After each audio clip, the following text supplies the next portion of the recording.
Hello everyone, welcome back to our channel. आप सभी का इस यूट्यूब प्लेटफॉर्म पे स्वागत है। मेरा नाम है प्रतिभा। तो स्टूडेंट, आज हम आप लोग के लिए एक ऐसी क्लास लेके आए हैं जो आपके पेपर फर्स्ट में भी आपकी मदद करने वाली है एंड पेपर सेकंड जो आपका होम साइंस है इसमें भी आपकी मदद करेगी।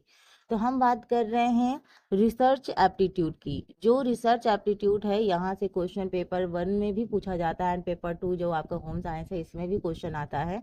तो क्यों ना ऐसा टॉपिक पढ़ा जाए जो आपके दोनों में मदद करे। तो इसलिए ये जो आज की क्लास होने वाली है ये स्पेशली अगर मैं बात करूंगी तो यूजीसी नेट जेआरएफ वालों के लिए होगी, जहां हम रिसर्च के कुछ ऐसे इंपॉर्टेंट क्वेश्चन करने वाले हैं जो पिछले प्रीवियस ईयर क्वेश्चन में पूछे भी गए हैं एंड अगर मैं बात करूंगी आने वाले समय में पूछे भी जाएंगे। तो इसलिए ध्यान से क्वेश्चनों को करिएगा, एक्सप्लेनेशन पे भी ध्यान दीजिएगा। तो चलिए स्टार्ट करते हैं आज की क्लास। इससे पहले अगर अभी तक आपने मेरी क्लास को सब्सक्राइब नहीं किया है तो प्लीज़ सब्सक्राइब कर लें, ज़्यादा से ज़्यादा लोगों को शेयर कर दें। अगर क्लास पसंद आए तो लाइक करें। थैंक यू एंड स्टार्ट करते हैं। तो सबसे पहला आप सभी के सामने क्वेश्चन है, किस प्रकार के शोध में परिकल्पनाओं यानी हाइपोथेसिस का परीक्षण करने के बजाय अंतर्दृष्टि और समझ हासिल करने पर ध्यान केंद्रित किया जाता है। यानी एक ऐसा रिसर्च जहाँ पे हाइपोथेसिस के बजाय क्या फोकस करते हैं, अंतर्दृष्टि और अंडरस्टैंडिंग पर फोकस होती है, वो कौन सा रिसर्च है ये आपसे पूछा जा रहा है। आपके ऑप्शंस हैं अनुप्रयुक्त शोध, अप्लाइड रिसर्च, गुणात्मक शोध यानी क्वालिटेटिव रिसर्च, मात्रात्मक शोध यानी क्वांटिटेटिव रिसर्च और प्रायोगिक शोध मतलब एक्सपेरिमेंटल रिसर्च। तो ये चार ऑप्शन में से आपको बताना है कि कौन सी ऐसी रिसर्च है जो अंडरस्टैंडिंग पर बेस्ड होती है, ये आपको मतलब खोजना है। तो आप वीडियो को पॉज करके भी अपना आंसर रिलैक्स होकर समझ के दे सकते हैं। लेकिन अगर मैं यहाँ पे राइट आंसर की बात करूंगी तो जो आपका सही उत्तर होगा वो होगा ऑप्शन नंबर आपका बी, यानी गुणात्मक शोध। ठीक है, ऑप्शन नंबर जो बी है ये आपका सही उत्तर है। तो गुणात्मक शोध किस पे आधारित होता है, समझ पर आधारित होता है यानी बेटर अंडरस्टैंडिंग पर आधारित होता है, डेवलप पर ध्यान देता है। वहीं अगर मैं बात करूंगी आपकी, एक सेकेंड, हाँ जी, थोड़ा सा और पतला हो ताकि हम दूसरी चीज बता पाए। हाँ जी, अगर मैं यहीं पे अप्लाइड रिसर्च की बात करूंगी तो अप्लाइड रिसर्च क्या करती है, प्रॉब्लम सॉल्व करती है। तो ये प्रॉब्लम सॉल्व यानी समस्या समाधान खोजने पर ध्यान देती है। यहीं पे एक मेजर चीज आ जाती है, एक तो आपका होता है अप्लाइड रिसर्च और एक होता है आपका एक्शन रिसर्च। दोनों क्या करते हैं, प्रॉब्लम सॉल्वर है, यानी दोनों समस्या समाधान पर कार्य करते हैं। लेकिन थोड़ा सा डिफरेंस दोनों के बीच ये है कि जो आपका एक्शन रिसर्च है वो पहले से चली आ रही समस्या पर ध्यान देती है, यानी पहले से जो प्रॉब्लम आ रही है, काफी लंबे समय से जो प्रॉब्लम चली आ रही है उसको सॉल्व करने पर फोकस करती है। वहीं अगर हम अप्लाइड रिसर्च की बात करेंगे तो अचानक यानी रैंडम कहीं कोई प्रॉब्लम आती है तो उसको खोजने, उसको सॉल्व करने पर फोकस करती है। तो यहाँ पे याद रखिएगा, थोड़ा सा डिफरेंसेस केवल इतना है अप्लाइड और एक्शन रिसर्च में। ये पहले से चली आ रही प्रॉब्लम पर काम करता है और जो अप्लाइड रिसर्च है वो रैंडम जो प्रॉब्लम होती है उसको सॉल्व करने पर फोकस करता है। वहीं अगर मैं आपका मात्रात्मक शोध की बात करूंगी यानी क्वांटिटेटिव रिसर्च की अगर मैं बात करूंगी तो ये मेजरमेंट का काम करता है और जो एक्सपेरिमेंट रिसर्च है ये वेरिएबल को मैनिपुलेट करने के लिए जाने जाते हैं। ठीक है, तो यहाँ पे आपको जो चारों के चारों ऑप्शंस हैं वो क्लियर हो गए होंगे। तो right answer is option number B, गुणात्मक शोध। ठीक है, नेक्स्ट क्वेश्चन है आप सभी के सामने। क्वेश्चन क्या पूछा गया है कि वेट, हाँ, क्वेश्चन है निम्नलिखित में से कौन एक गैर संभावना प्रतिदर्श तकनीक नहीं है। जहां नहीं आ जाए वो आप ऑलरेडी उसको राउंड गोला कर दो ताकि वो आपको दिखाई दे, क्योंकि एग्जाम का प्रेशर जब भी होता है ना तो हम इन छोटी छोटी चीज़ों पे ज़्यादा फोकस नहीं करते और यही हमारे लिए बड़ी मिस्टेक का काम करती हैं। तो इसलिए थोड़ा सा आप मतलब ध्यान दीजिएगा। तो क्वेश्चन है which of the following is not a non probability sampling technique, आपसे पूछा गया है। Snowball sampling, stratified random sampling, स्थिरीकृत यादृच्छिक प्रतिदर्श, इंसिडेंशियल सैम्पलिंग आकस्मिक प्रतिदर्श और है उद्देश्यपूर्ण प्रतिदर्श। तो ये चार ऑप्शंस आप सभी के सामने हैं और इसको क्वेश्चन को देखिए और राइट आंसर देने की कोशिश कीजिए। देखो, जब भी कोई भी आपको पढ़ा रहा है तो उसके साथ साथ अगर आप अपने आप ही आंसर देते हैं तभी वो एक्टिव होता है। तो यहाँ पे अगर आप अपने आप आंसर देंगे ना तो आपको वो क्वेश्चन हमेशा आपके माइंड में रहेगा कि हाँ, मैंने इस क्वेश्चन को देखा है, मैंने इस क्वेश्चन को किया है। तो वो कहीं ना कहीं आपको एग्जाम में भी याद आएगा। तो यहाँ अगर हम सही उत्तर की बात करेंगे तो जो आपका राइट आंसर होगा वो होगा स्ट्रेटिफाइड रैंडम सैम्पलिंग। ठीक है, यानी ऑप्शन नंबर जो बी है ये आपका सही उत्तर है। तो जो स्तरीकृत यादृच्छिक प्रतिदर्श है ये क्या है कि आबादी के एक नमूने लेने की एक विधि है अगर हम बात करें, और इन्हें उप आबादी के विधि में मतलब विभाजित किया गया है। जैसे मान लो, एक तरीके से इतना समझिएगा कि ये जो स्तरीकृत यादृच्छिक प्रतिदर्श है ये जनसंख्या की विशिष्ट विशेषताओं के आधार पर अलग अलग उप समूह में बांटने की तकनीक है। यानी जैसे मान लो एक जनसंख्या है, उसे जैसे मान लो एक बड़ी आबादी है, एक उसको उप आबादी में विभाजित करने का काम ये स्टैटिस्टिक रैंडम सैंपलिंग करती है। ठीक है, नेक्स्ट क्वेश्चन है आप सभी के लिए। सो क्वेश्चन क्या है, देखते हैं। निम्नलिखित में से कौन सा चर असतत है? ठीक है, तो आपका उपलब्धि है, बुद्धिलब्धि है, योग्यता है और विशेषता है। तो आपको बताना है कि कौन सा चर असतत है। यहाँ अगर हम सही उत्तर की बात करेंगे तो जो सही उत्तर होगा आपका ऑप्शन नंबर डी होगा, आपका विशेषता, एट्रीब्यूट। ठीक है, आपका क्या होगा? विशेषता। ये आपका राइट आंसर है। नेक्स्ट क्वेश्चन है क्वेश्चन नंबर 3। निम्नलिखित में से कौन सा एक अप्रचलित परीक्षण है? Non parametric test. ठीक है, T test, F test, chi square test या फिर जेड टेस्ट। यानी टी परीक्षण, एफ परीक्षण, काई स्क्वायर परीक्षण या फिर जेड परीक्षण। तो इसका सही उत्तर क्या होगा? तो अगर हम इसके सही उत्तर की बात करेंगे तो जो आपका ऑप्शन नंबर सी है, यानी आपका काई स्क्वायर परीक्षण, ये आपका सही उत्तर है। तो यहाँ पे काई स्क्वायर जो परीक्षण है ये समान जनता में श्रेणीबद्ध जो चर है उनके बीच अंतर जांचने की कार्य करता है। क्या करता है? उनके बीच अंतर की जांच करने के लिए कार्य करता है। यानी समान जनसंख्या में श्रेणीबद्ध जो चर है उनके बीच अंतर जांचने का कार्य जो करता है वो करता है आपका काई स्क्वायर टेस्ट। ठीक है, नेक्स्ट आपका क्वेश्चन पूछा गया है मैच। आपको मैच करना है, तो एक तरफ इंग्लिश दिया है, हिंदी भी दिया है। पहले आप इंग्लिश देख लीजिए। ठीक है, तो यहाँ पे एक्सपेरिमेंटल है, हिस्टोरिकल है, केस स्टडी है और एंथ्रोपोग्राफी है। तो यहाँ पे आप हिंदी भी देख सकते हैं, यानी प्रयोगमूलक, ऐतिहासिक, केस अध्ययन या नृवंश विज्ञान। ठीक है, तो एक बार इंग्लिश में भी देख लीजिए और हिंदी में भी देख लीजिए, फिर इसको मिलान कीजिए। नीचे कूट दिए हुए हैं, आप मिलान कर लें, फिर मैं नीचे कूट भी दिखाऊंगी। तो ये रहा इंग्लिश में, एक बार इंग्लिश में देख लो, फिर हम हिंदी में भी चलेंगे।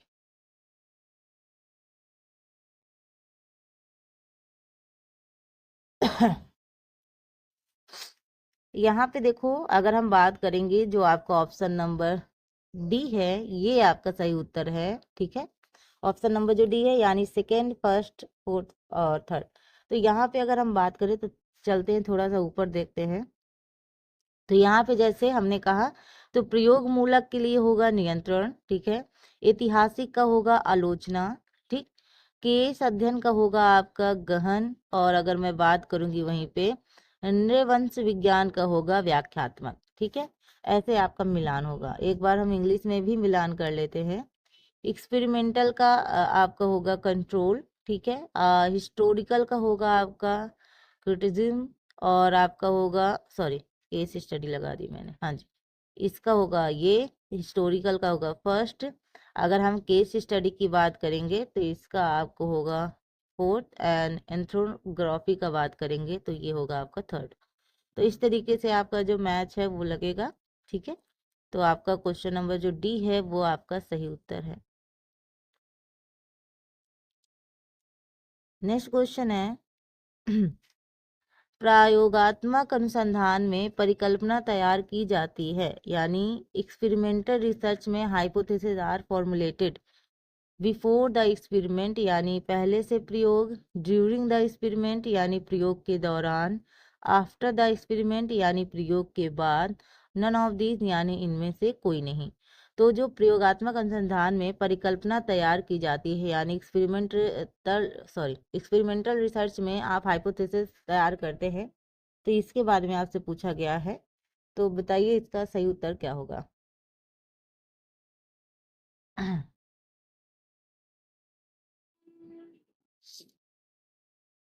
तो यहाँ अगर हम सही उत्तर की बात करेंगे तो सही उत्तर होगा आपका बिफोर द एक्सपेरिमेंट। ठीक है, तो यहाँ पे प्रयोग से पहले, ये आपका सही होगा, प्रयोग से पहले प्रयोगात्मक अनुसंधान में परिकल्पना तैयार की जाती है। यानी जो आपकी हाइपोथेसिस होती है ये एक्सपेरिमेंट से पहले तैयार की जाती है, यानी जब आप प्रयोग करते हैं, प्रयोग करने से पहले ही आपको इसको तैयार करना पड़ता है, हाइपोथेसिस को। ठीक, नेक्स्ट क्वेश्चन है, देखते हैं। एक शून्य परिकल्पना के परीक्षण में टाइप 1 त्रुटि होती है जब शोधकर्ता डैश, ठीक है, सत्य होने पर खारिज करता है, ठीक है, rejects it when it is true, ठीक है, असत्य होने पर इसे स्वीकार करता है, accept it when it is false, both यानी ए बी दोनों सही हैं, और नाइदर यानी ना तो एक सही है और ना ही बी सही है। आपको बताना है कि जो एक शून्य परिकल्पना के परीक्षण में टाइप 1 त्रुटि होती है जब शोधकर्ता, तो देखो टाइप 1 एंड टाइप 2 दोनों से रिलेटेड क्वेश्चन आपसे पूछे जाते हैं। टाइप 1 भी पूछा जाता है और टाइप 2 भी पूछा जाता है। ठीक है, तो दोनों चीजें याद रखिएगा, क्वेश्चन देखिए और उत्तर देने की कोशिश कीजिए। टाइप 1 एंड टाइप 2 त्रुटि। तो यहाँ पे अगर हम बात करेंगे, आप अगर लगातार ऐसी ही तैयारी करते रहेंगे तो आपका जो प्रिपरेशन है वो और बेहतर होगा। और आप हमें सजेस्ट भी कर सकते हैं, कमेंट बॉक्स में आप कमेंट कर सकते हैं जो भी आप टॉपिक चाहते हैं, और जिस भी टॉपिक से आप क्वेश्चन चाहते हैं आप कमेंट के माध्यम से पूछ सकते हैं, उस पर भी हम टॉपिक लेके आएंगे, उस पर भी हम क्वेश्चन कराएंगे। ठीक है, तो ये चीज़ें हैं, आप कमेंट में अपने फीडबैक ज़रूर दीजिएगा, इससे मुझे भी मोटिवेशन मिलता है और मुझे अच्छा लगता है। मैं आप सभी के कमेंट्स जरूर पढ़ती हूँ। तो इसका जो राइट आंसर होगा वो क्या होगा, आई होप आप सभी ने आंसर दे दिया होगा। तो अगर हम बात करेंगे यहाँ पे, तो इसका जो सही उत्तर होगा वो होगा option number A, reject it when it is true, यानी सत्य होने पर क्या होता है, खारिज होता है। ठीक है, तो यहाँ पे देखो टाइप 1 एंड टाइप 2 त्रुटि में यही अंतर है। जैसे टाइप 1 त्रुटि में क्या है, एक सेकेंड, हाँ जी, टाइप 1 त्रुटि में क्या है कि सत्य होने पर उसे खारिज कर दिया जाता है। जब क्या है, सत्य होने पर उसे खारिज कर दिया जाता है। और वहीं अगर हम सेकंड की बात करेंगे, टाइप 2 त्रुटि की बात करेंगे, असत्य होने पर भी स्वीकार कर लिया जाता है। क्या होता है, असत्य होने पर इसको स्वीकार कर लिया जाता है, जबकि टाइप 1 में क्या है कि सत्य होने पर इसे अस्वीकार, मतलब खारिज कर दिया जाता है। ठीक है, और इसको असत्य होने पर भी स्वीकार कर लिया जाता है। तो ये थोड़ा सा डिफरेंसेस होता है दोनों के बीच। नेक्स्ट क्वेश्चन है, निम्नलिखित में से कौन गलत है, डैश डैश डैश का उपयोग कर परिकल्पना तैयार की जा सकती है। निम्नलिखित में से कौन गलत है, ये आपको बताना है। डैश डैश डैश का उपयोग कर परिकल्पना की मतलब परिकल्पना तैयार की जा सकती है, यानी hypothesis can be formulated using. ठीक है, ये आपका क्वेश्चन है। ठीक है, और ये आपको बताना है, यहाँ जो आपको डैश डैश दिया हुआ है। स्थापित सिद्धांत, पिछले शोध के सिद्धांत, शोधकर्ता का अनुभव, या फिर समान अध्ययन के परिणाम।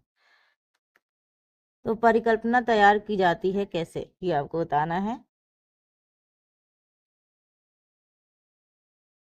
तो अगर हम बात करेंगे यहाँ पे सही उत्तर की, जो सही उत्तर होगा आपका वो होगा ऑप्शन नंबर आपका जो डी है, ये आपका सही उत्तर है, यानी the result of the same study.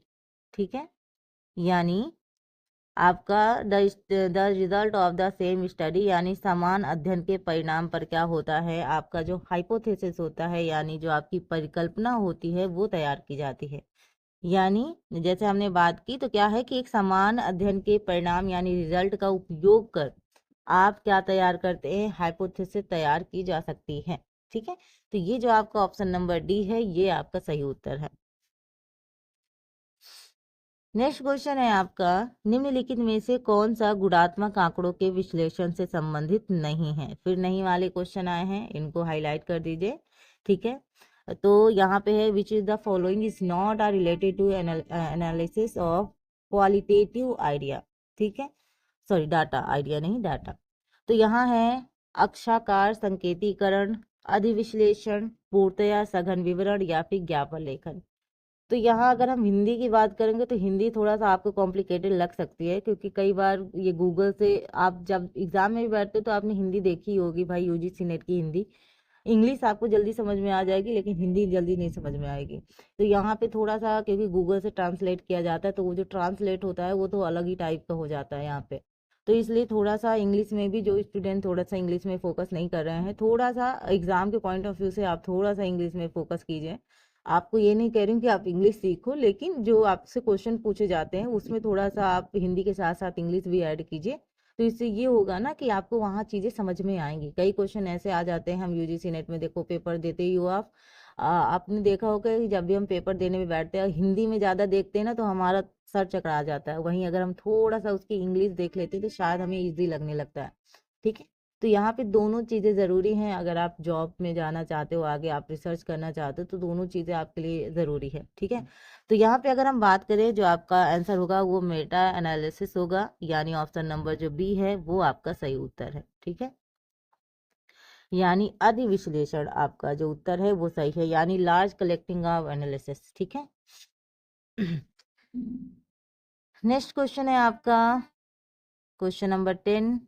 आपसे पूछा गया है निम्नलिखित में से कौन सा शोध को आगे बढ़ाने के लिए एक अनिवार्य आवश्यकता है। यानी अगर आपको रिसर्च को आगे प्रोसेस में रखना है तो एक अनिवार्य नीड्स क्या है एक अनिवार्य आवश्यकता, ठीक है। Mandatory requirement for pursuing research, तो एक अनुसंधान डिजाइन का विकास करना, डेवलपिंग अ रिसर्च डिजाइन, एक शोध प्रश्न तैयार करना, formulating a research questions, data विश्लेषण प्रक्रिया के बारे में निर्णय लेना यानी deciding about the data analysis, और एक शोध परिकल्पना तैयार करना यानी फॉर्मुलेटिंग अ रिसर्च हाइपोथेसिस।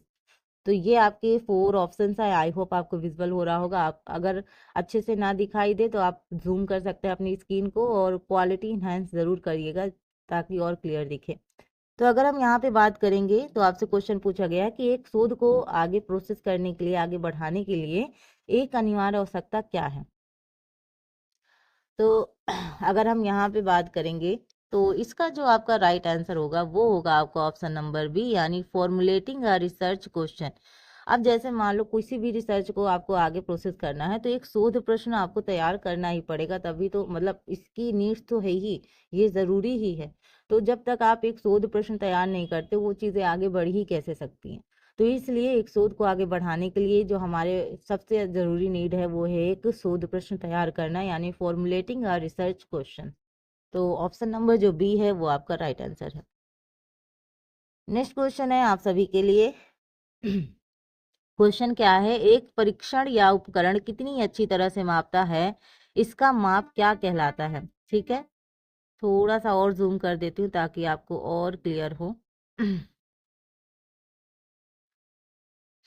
तो यहाँ पे क्वेश्चन पूछा गया है एक परीक्षण, ठीक है, यह उपकरण कितनी अच्छी तरह से मापता है, इसका माप क्या कहलाता है।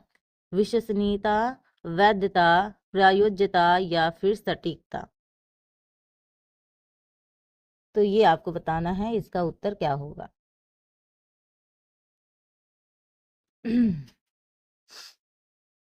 तो यहाँ अगर हम बात करेंगे तो इसका जो आपका राइट आंसर होगा वो आपका होगा आपका वैलिडिटी यानी वैधता, ठीक है। ऑप्शन नंबर जो बी है वो आपका सही उत्तर है, वैधता।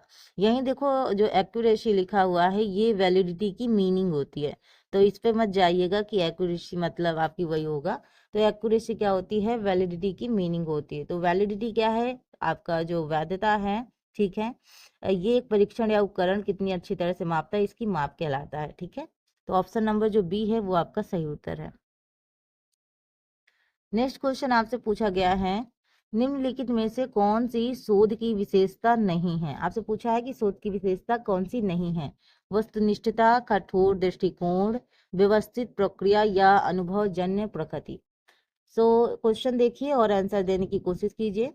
तो वहीं अगर मैं बात करूंगी तो हाँ, आपके लिए एक टेलीग्राम चैनल है जहां आप यहाँ से संबंधित जो भी क्लास वगैरह देखते हैं वो क्लास की नोटिफिकेशन भी वहां तक जाती है। एंड अगर मैं बात करूंगी इस क्लास से रिलेटेड जो पीडीएफ वगैरह होती है वो भी आपको वहां प्रोवाइड होंगी। तो मैं उसका लिंक डिस्क्रिप्शन में दे दूंगी, आप टेलीग्राम चैनल ज़रूर ज्वाइन कीजिएगा। तो वहाँ एक चैनल है एंड एक ग्रुप है, ग्रुप में क्विजेज वगैरह भी आपकी संडे संडे वैसे होंगी, अदरवाइज होती ही हैं। पर डे आपकी क्विजेज भी होती हैं एंड ग्रुप में आप क्वेश्चंस भी पूछ सकते हैं। अगर हम चैनल की बात करेंगे तो चैनल में आपको नोटिफिकेशन भी मिलेंगे, तो दोनों चीज़ एक ही हैं। मैं दोनों लिंक आपको शेयर कर दूंगी, आप ज्वाइन होके आप अच्छे से प्रिपरेशन कर सकते हो। और ये जो मैं आपको आज क्वेश्चन करा रही हूँ इसके कई सारे क्वेश्चन मैंने ऑलरेडी क्विजेज में कराए हुए हैं। तो अगर आप वहाँ ज्वाइन होते हैं तो आपको ये क्लास के साथ साथ वहाँ से भी आपको फ़ायदा मिलेगा। तो और वहाँ पे आप अपने डाउट और अच्छे से क्लियर कर सकते हैं, मैं पूरे अच्छे से उसको डाउट को क्लियर करने की कोशिश करती हूँ। ठीक है, तो यहाँ पे अगर हम बात करेंगे राइट आंसर की तो होगा आपका कठोर दृष्टिकोण। ठीक है, तो यहाँ एक शोध की विशेषता नहीं है, ये पूछा गया था। तो कठोर दृष्टिकोण शोध की विशेषता नहीं है, तो शोध की विशेषता क्या है आपका, है वस्तुनिष्ठता, सिस्टमैटिक प्रोसेस यानी व्यवस्थित प्रक्रिया, और इम्पेरिकल नेचर यानी अनुभवजन्य प्रकृति यानी एक्सपेरिमेंट पे निर्धारित होती है। आपके जो एक्सपीरियंस होते हैं, जो आपके अनुभव होते हैं उससे आगे बढ़ते हैं। तो यहाँ पे ये तीनों चीजें सही हैं, बट कठोर दृष्टिकोण आपका गलत आंसर है और गलत ही हमसे पूछा गया है। ठीक है, नेक्स्ट क्वेश्चन है, वह दस्तावेज जो किसी शोध अध्ययन यानी औचित्य कार्य प्रणाली और दायरे का वर्णन करता है उसे कहा जाता है शोध पत्र, शोध प्रस्ताव, शोध रिपोर्ट, शोध परिकल्पना। तो ये चार ऑप्शंस आप सभी के सामने हैं। तो वह दस्तावेज, ठीक है, तो वह दस्तावेज जो किसी शोध अध्ययन औचित्य कार्य प्रणाली और दायरे का वर्णन करता है उसे कहा जाता है, ये आपसे पूछा गया है।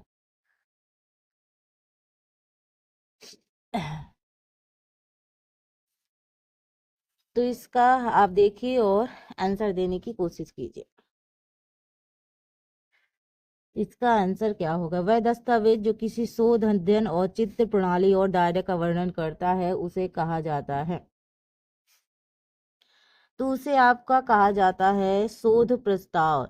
ठीक है, क्या कहा जाता है, शोध प्रस्ताव कहा जाता है। ऑप्शन नंबर जो बी है वो आपका सही उत्तर, रिसर्च प्रपोजल। ठीक है, तो इसको कहते हैं रिसर्च प्रपोजल। तो यहाँ पे देखो एक एक जो क्वेश्चन आप देख रहे हो वो काफ़ी इंपॉर्टेंट है, और अगर आप प्रीवियस ईयर भी इसके साथ साथ लगाते हो तो बहुत ही बेटर है। अगर हम कहें तो सोने में सुहागा का काम करता है। ये दो चीज़ें लाइफ में बहुत ज़रूरी हैं। लाइफ में क्या, हमारे भाई एग्ज़ाम ही हो रहा है तो लाइफ का ही पार्ट है। तो अगर हम बात करेंगे दो चीज़ें ज़रूरी हैं। आप अगर पूरा टॉपिक कंप्लीट कर ले रहे हो, पूरा कोर्स कंप्लीट कर ले रहे हो, लेकिन अगर उसका रिवीजन नहीं कर रहे हो ना तो फिर कोई फायदा नहीं है। किसी चीज को अगर आप बार बार दोहराते हो ना तो हमेशा के लिए वो जहन में बस जाती है, वो चाहे बातें ही हो या फिर आपका याद करना हो, दोनों चीजें सेम ही है ना। आप रिवाइज करो एंड मेरे साथ प्रैक्टिस करो, दो चीजें कर लो बेटा, आराम से क्वालिफाई हो जाएगा एग्जाम। और यहाँ पे केवल टारगेट नेट का नहीं है, मैं अपनी पूरी जान लगा दूंगी आप लोग के लिए। तो नेट का आपका टारगेट नहीं है, आपका टारगेट है जेआरएफ। ठीक है, आपका टारगेट क्या है, जेआरएफ। देखो नेट तो क्वालिफाई हो जाता है, लेकिन प्रॉब्लम कहाँ आती है, जेआरएफ में आती है। तो जेआरएफ के लिए आपको ज़्यादा मार्क्स चाहिए होते हैं, नेट कम मार्क्स में हो जाता है, लेकिन जेआरएफ के लिए आपको ज़्यादा मार्क्स चाहिए होते हैं। इसलिए ज़रूरी है कि अपना एक सब्जेक्ट ऐसा स्ट्रांग रखो जिसमें आपको कोई मात ही ना दे सके। तो इसलिए ये जो आपका जेआरएफ है इसको निकालने के लिए आपको ज़्यादा मेहनत करने की ज़रूरत पड़ेगी, और इसमें हम आपके साथ हैं। ठीक है, नेक्स्ट क्वेश्चन पे मूव ऑन करते हैं। नेक्स्ट क्वेश्चन है आपका, अनुभवजन्य शब्द उस शोध को संदर्भित करता है जो निम्न पर आधारित है, अमूर्त अवधारणाएं, व्यक्तिपरक राय, अवलोकनीय साक्ष्य और ऐतिहासिक विश्लेषण। तो आपको बताना है कि अनुभवजन्य यानी empirical refers to research that is based on abstract concept, subjective opinion, observational evidence या हिस्टोरिकल एनालिसिस। सो आपको बताना है इन चार ऑप्शन में से कौन सा ऑप्शन सही होगा। तो यहाँ अगर मैं उत्तर की बात करूंगी तो राइट आंसर होगा ऑप्शन नंबर सी, अवलोकनीय साक्ष्य यानी ऑब्जर्वल एविडेंस। ऑप्शन नंबर जो सी है वो आपका सही उत्तर है। तो अपने एक्सपेरिमेंट्स यानी अपने एक्सपीरियंस बेस्ड काम करते हैं ये जो अवलोकनीय साक्ष्य होते हैं, और नॉलेज गेन करने की कोशिश करते हैं। ठीक है, ज़्यादा से ज़्यादा जितना ज़्यादा नॉलेज गेन हो सकते हैं, जितना ज़्यादा ज्ञान बढ़ा सकते हैं, उतना नॉलेज करने की कोशिश करते हैं। और ये अपने जो एक्सपीरियंस क्या होते हैं, जो लंबे समय से कोई कार्य करते चले आओ उसके बारे में आप और अच्छे से बेहतर तरीके से समझ पा रहे हो। कहते हैं कि हम इसलिए देखो, आपने कभी सुना होगा कि मैंने लाइफ से बहुत कुछ सीखा है, बहुत कुछ एक्सपीरियंस हुआ। एक्सपीरियंस कैसे हुआ? क्योंकि आपने वो जर्नी कंटिन्यू की है, वो जर्नी से गुजर के आए हो, राइट। और जिस जर्नी से आप गुजर के आए हो उससे आपने चीजें देखी, सुनी, समझी और उससे आपने कुछ ना कुछ सीखा, वही हमारा एक्सपीरियंस होता है। हम कई सालों से पढ़ा रहे हैं, कोई हमसे इंटरव्यू में क्वेश्चन पूछता है आपका इस चीज में एक्सपीरियंस है कि नहीं है, हमने कहा हाँ हमें इस चीज में एक्सपीरियंस है, हम कई समय से वो चीज करते आ रहे हैं, हमने अनुभव किया है, हमने वो चीज की है। ठीक है, तो वो आपका क्या होता है? आपका एक्सपीरियंस होता है, राइट। नेक्स्ट क्वेश्चन है आपका क्वेश्चन नंबर 15। शोध में त्रिभुजाकारीकरण का उपयोग निम्न के लिए किया जाता है। Triangulation is research is use to. परिकल्पना की वैधता का परीक्षण करना। Test the validity of hypothesis. एक ही घटना का अध्ययन करने के लिए कई विधियों को संयोजित करना। ठीक है, और नमूने में यादृच्छिकरण सुनिश्चित करना, सॉरी। ठीक है, और डी ऑप्शन है द्वितीयक डेटा का विश्लेषण करना। ठीक है, सेकेंडरी डेटा। तो ये आपके 4 ऑप्शंस हैं, आपको क्वेश्चन देखिए और आंसर दीजिए। शोध में त्रिभुजाकारीकरण का उपयोग निम्न के लिए किया जा सकता, मतलब किया जाता है। ट्रायंगुलेशन की बात हो रही है, तो इसका आंसर आप क्या देंगे?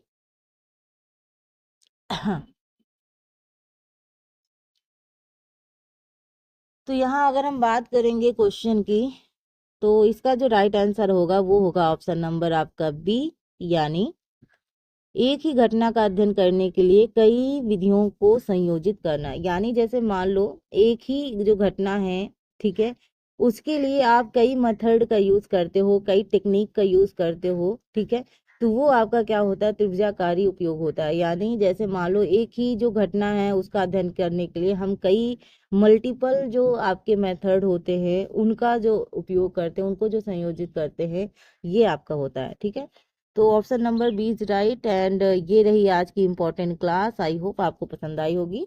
सो लगातार इस चैनल से जुड़े रहें, अनब्रेकेबल प्रतिभा आपको ज़्यादा से ज़्यादा अच्छे अच्छे क्वेश्चन जो आपके एग्जाम में आपकी मदद करेंगे आपके लिए लेके आएंगी। और आज तो क्वेश्चन की जो मात्रा है वो कम है, 15 ही क्वेश्चन हम लेके आए हैं, लेकिन धीरे धीरे इसकी मात्रा और बढ़ेगी जिससे आप ज़्यादा से ज़्यादा क्वेश्चन कर पाएंगे। ठीक है, तो बने रहिएगा ऐसे ही हमारे चैनल के साथ। अगर आपको ये क्लास पसंद आए तो कमेंट बॉक्स में अपने फीडबैक ज़रूर दीजिएगा।